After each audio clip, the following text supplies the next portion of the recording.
మీరు ఇంజనీరింగ్ చేశారా? జాబ్స్ కోసం సెర్చ్ చేస్తున్నారా? 3600 మందికి పైగా స్టూడెంట్స్ కి జాబ్స్ వచ్చేలా చేసిన code Gyan 100 days software course లో జాయిన్ అవ్వండి. మీ కెరియర్ ని బిల్డ్ చేసుకోండి. కామన్‌గా మనం చూస్తూ ఉంటుంటాం. పేరెంట్స్ ఎక్కువగా చెప్తుంటుంటారు. ఇంకా 6 మంత్స్, 7 మంత్స్ ఇంకా డెలివరీకి దగ్గరగా ఉన్నామన్నప్పుడు పర్సనల్ ఇల్‌నెస్ ఏవైతే ఉంటుంటాయో అవి కూడా అవాయిడ్ చేయమని చెప్తూ ఉంటుంటారు. ఎందుకంటే నార్మల్ డెలివరీ అవ్వడానికి ఈజీ ఉంటుంది అని చెప్తుంటుంటారు. ఇది ఎంతవరకు కరెక్ట్ అంటారు అసలు? ఇన్నర్ వేర్స్ ఏంటంటే అది టైట్ బ్యాండ్ ఉంటుంది కాబట్టి పైన అది మనకి ఇప్పుడు 8th మంత్ 9th మంత్లో బాగా ఎన్లార్జ్ అయి ఉంటుంది యూట్రస్.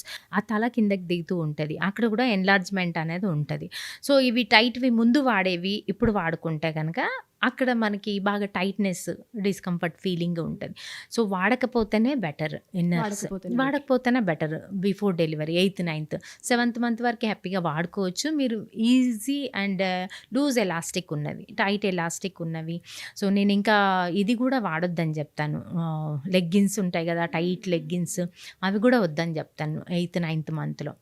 సో అది కంప్రెస్ చేస్తూ ఉంటుంది. ఒక్కొక్కసారి మనకు బేబీ కంప్రెస్ అయినప్పుడు ఆ హెడ్ తిరగకపోవడానికి ఛాన్సెస్ ఉంటాయి. ఎదురుకాళ్ళు అట్లా అయ్యే ఛాన్సెస్ ఉంటాయి, వెరీ రేర్లీ.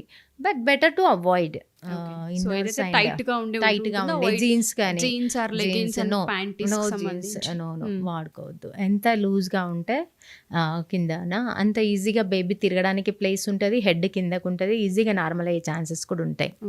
ఎయిర్ ఫ్లో కూడా బాగుంటుంది కాబట్టి ఇన్ఫెక్షన్స్ కూడా ఎక్కువ రాదు. సో అందులో ఎటువంటి అపోహ లేదు. సో జెన్యూన్ గానే మనం దాన్ని అవాయిడ్ చేస్తే మంచిగా అయ్యే అవకాశం ఉంటుంది. కరెక్ట్. అండ్ ఆఫ్టర్ డెలివరీ విషయానికి వస్తే బ్రా గురించి మనం మాట్లాడితే వేర్ చేయాలని కొంతమంది, వేర్ చేయొద్దని కొంతమంది చెప్తూ ఉంటుంటారు. ఇది ఎంతవరకు కంఫర్ట్ అంటారు? అసలు వేర్ చేయాలా, వేర్ చేయకూడదా? సో ఆఫ్టర్ డెలివరీ మనకి ఎట్లాగూ ఫ్లో ఉంటుంది కాబట్టి, బ్లీడింగ్ ఫ్లో ఉంటుంది కాబట్టి ఖచ్చితంగా ఇన్నర్స్, అండర్ వెయిట్స్ వాడుకోవాలి. నీకు easy diapers, adults diapers delivery immediately after delivery bleeding అయ్యేటప్పుడు అవి కంపల్సరీ వాడాల్సిందే. తర్వాత బ్లీడింగ్ ఆగిపోయింది అని అంటే నువ్వు ఈజీగా ఎయిర్కి వదిలేయచ్చు, అదే బెటర్. తర్వాత ఈ సపోర్ట్ అనేది అవసరం మనకి. బ్రా అనేది మిల్క్ ఫీడింగ్ మదర్కి సిక్రిషన్స్ ఎక్కువగా ఉంటాయి. మిల్క్ సిక్రిషన్ బాగుంటుంది, హెవీనెస్ ఉంటుంది, కంజెషన్ ఉంటుంది అనమాట, పెయిన్ రావడం కానీ దానికి కొంచెం సపోర్ట్ ఉంటుంది అనమాట.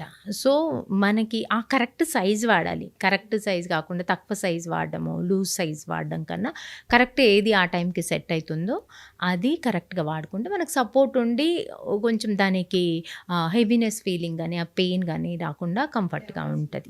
అది వాడుకోవచ్చు. అండ్ ఫుడ్ విషయానికి వస్తే ఎప్పుడైతే పాలిచ్చే తల్లులు ఉంటుంటారో ఖచ్చితంగా ఒక 4 కూరలు మాత్రమే వాళ్ళకి డిసైడ్ ఒక ఫ్రేమ్ చేసి పెట్టేస్తారు. ఆల్మోస్ట్ ఒక 9-8 మంత్స్ అవే తినాలి. ఇప్పుడున్న ఆడపిల్లలకైతే అది పెద్ద టాస్క్ మ్యామ్. డాక్టర్స్ దగ్గరకు వస్తేనేమో అన్నీ తినేయొచ్చు అంటుంటారు. ఇంట్లో మదర్ మాత్రం కండిషన్ అప్లై అన్నట్టు కండిషన్ అప్లై చేస్తుంటుంటారు. మదర్ అంతే, మదర్ ఇన్లా అంతే, ఫ్యామిలీ మొత్తం అంతే. డెలివరీ వరకు ఎట్లా చూసుకుంటారంటే ఒక మహారాణిలాగా సర్వ్ చేస్తుంటారు. పిలవంగానే చిటికేయంగానే అన్నీ వస్తుంటాయి దగ్గరికి. ఒక్కసారి డెలివరీ కాగానే సీన్ రివర్స్ అయిపోతుంది వాళ్ళకి.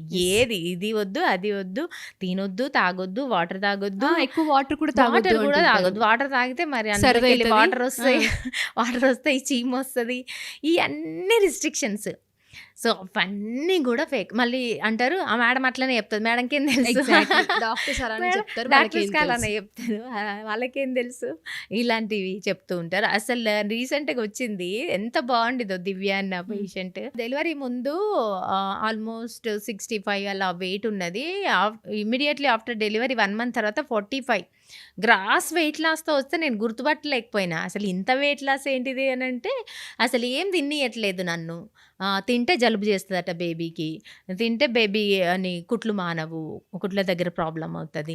ఓన్లీ ఏంది పొడి, ఎల్లుల్లి అండ్ రొట్టె. మనకి డెలివరీ తర్వాత బాడీ మొత్తము హీలింగ్లోకి వెళ్తుంది.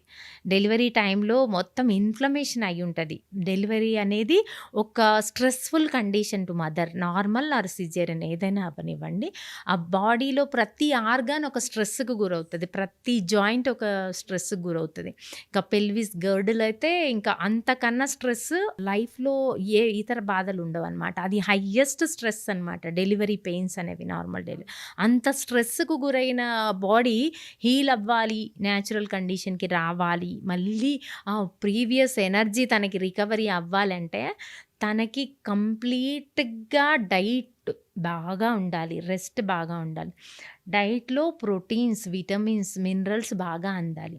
విటమిన్స్ అంటే మనకి ఫ్రూట్స్ అసలు ఒక 6 months అయినా ఇవ్వరు, అసలు ఏ ఫ్రూట్ ఇవ్వరు, జలుబు ముట్టుకొని ఇవ్వరు అస్సలు.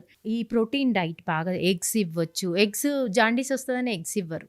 జాండీస్కి కానీ ఎగ్స్కి కానీ ఎలాంటి రిలేషన్ లేదు. మరి ఏం పెట్టకున్నా జాండీస్ వస్తుంది కదా అని అడుగుతా నేను. ఏం పెట్టకున్నా బేబీస్ కామన్ న్యూనేటల్ జాండీస్ అనేది ప్రతి బేబీకి లివర్ అనేది డెవలప్ అవుతూ ఉంటుంది, ఎంజైమ్స్ డెవలప్ అవుతుంటాయి, ప్రతి బేబీ కామన్ ఉంటుంది. దానికి మదర్ ఫుడ్కి ఎలాంటి సంబంధం లేదు. She can take proteins like eggs, non veg, keema, liver, ఇలాంటివి. వెజిటేరియన్స్ అయితే ఆకుకూరలు, పళ్ళు, అన్ని రకాల ఫుడ్ దగ్గర రిస్ట్రిక్షన్ లేదు. ఇలా నేను చెప్తే ఈ మేడంకి ఏం తెలియదు అని అంటారు.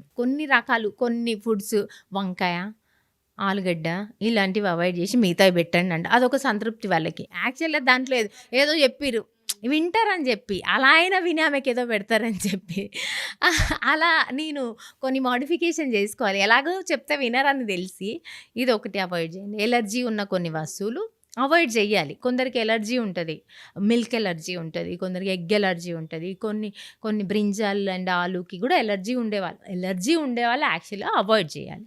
ఎలర్జీ లేని వాళ్ళు హ్యాపీగా తీసుకోవాలి. ఆస్తమా కానీ ఈజీగా కోల్డ్ కాఫ్ అవుతూ ఉంటుంది కొంతమందికి.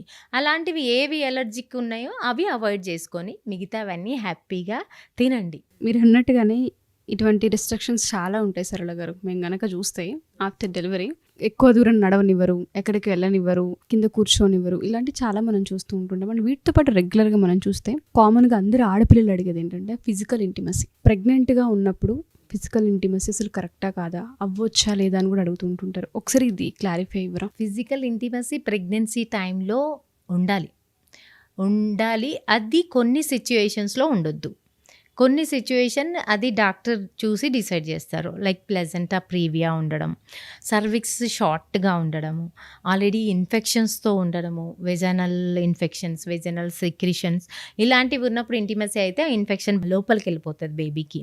అండ్ ప్లెజెంటా ప్రీవియా ఉన్నప్పుడు అంటే మాయి మొత్తం కిందకు ఉన్నప్పుడు బ్లీడింగ్ అవుతుంది, వెజల్స్ అన్నీ కిందకు ఉంటాయి అన్నమాట. అలాంటప్పుడు బ్లీడింగ్ అయ్యి బేబీకి రిస్క్ అవుతుంది.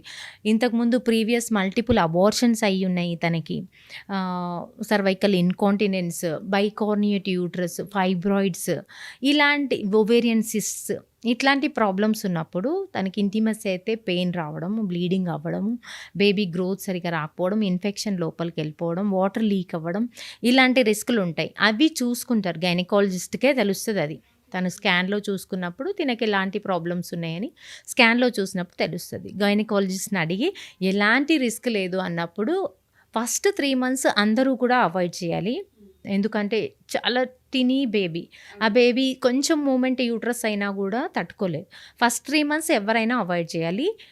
4th month నుండి 6th month వరకు అంటే 7th పడే వరకు ఎవరైనా కూడా ఉండొచ్చు, ఎక్సెప్ట్ కొన్ని conditions, placenta previa like conditions.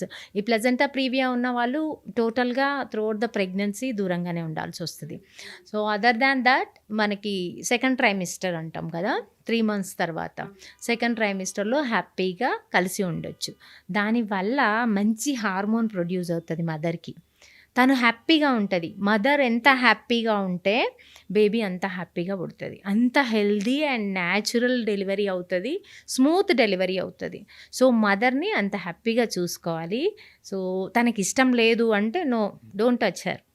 తనకి ఇష్టం ఉంది అంటేనే మీరు కలవచ్చు. దాంతోపాటు చాలామంది ఆఫ్టర్ డెలివరీ కూడా అడుగుతుంటుంటారు. అంటే బేబీకి కొంత డిఫరెన్స్ ఉండాలి, గ్యాప్ ఉండాలని చెప్తుంటుంటారు కదా. చాలామంది తెలుసో తెలియకో ఆ ఫిజికల్ ఇంటిమసీ ఏదైతే ఉంటుందో మీట్ అయిన సందర్భంలో ప్రెగ్నెన్సీస్ కూడా వస్తుంటుంటాయి. దీనికి కూడా కండిషన్ ఉంటుంది. అంటే ఇన్ని మంత్స్ వరకు ఖచ్చితంగా అసలు మీటే అవ్వకూడదన్న ప్రాసెస్ ఏమైనా ఉంటుంది అంటారు? ఇదంతా స్ట్రెస్ ప్రాసెస్ తర్వాత డెలివరీ అవుతుంది. డెలివరీ నుండి తను రికవరీ అవ్వాలి. మదర్ రికవరీ అవ్వడానికి 1.5 months to 2 months తీసుకుంటుంది. 2 months వరకు 1.5 month minimum. So strictly prohibited sex. కొందరు చూస్తాను బలవంతంగా తను 1 మంత్ తర్వాతే చేసి బ్లీడింగ్ అయిపోయి వచ్చిన వాళ్ళని కూడా చూస్తాను. తనకి ఇష్టం ఉండదు, తనకు పెయిన్ ఉంటుంది, తను రికవరీ అవ్వలేదు, అయినా కూడా బలవంతంగా చేసిన పేషెంట్స్ని అట్లాంటి కేసెస్ కూడా చూస్తుంటా. So compulsory 1.5 month compulsory either normal or C section, దూరంగా ఉండాలి, ముట్టుకోవద్దు అంతే, దూరంగా ఉండాలి. 1.5 మంత్ తర్వాత తను ఓకే, తన బాడీ రికవరీ అయింది అయినప్పుడు సపోర్ట్ చేస్తుంది అన్నప్పుడు 1.5 మంత్ నుండి you can be together. But కానీ మనకి బేబీ మధ్యలో minimum 1 year, maximum 3 years gap ఉండాలి. 1 ఇయర్ అవుతేనే తను మళ్ళీ తన ప్రీవియస్ అన్ని మజిల్ స్ట్రెంగ్త్ కానీ తన ఇంటర్నల్ ఆర్గాన్స్ కానీ ఒక పొజిషన్కి వస్తాయి, మళ్ళీ యాక్సెప్ట్ చేయడానికి ఉంటుంది. నేను డెలివరీ అయిన 2 మంత్స్లోనే మళ్ళీ ప్రెగ్నెన్సీ అయ్యి వచ్చేవాళ్ళని చూస్తాను, 3 మంత్స్లోనే మళ్ళీ వచ్చేవాళ్ళని చూస్తాను. అలా వస్తే తను వీక్ అయిపోతా, బేబీ కూడా సరిగ్గా హెల్తీగా పెరగలేదు.